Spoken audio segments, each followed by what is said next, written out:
আগে এই হোটেলটা একটা দারুণ ভ্যাকেশন কাটানোর জায়গা ছিল, কিন্তু কয়েক বছর যুদ্ধের পরে এই ছবির মতো শহরটা ঠিক এরকম হয়ে গেল।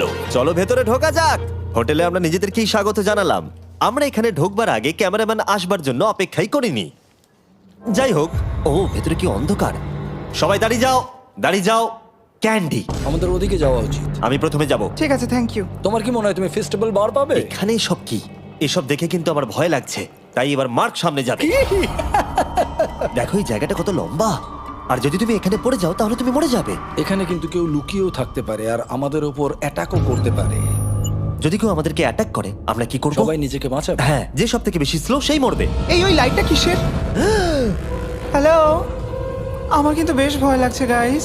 আমরা দিনের বাকি সময়টা ওই লোকটাকে খুঁজতে কাটিয়ে দিলাম, আর যেই অন্ধকার হতে শুরু করলো আমরা আশা করছিলাম যেন ও আমাদেরকে না খোঁজে। আর এখন অন্ধকার হয়ে গেছে, আমরা এটারই অপেক্ষা করছিলাম।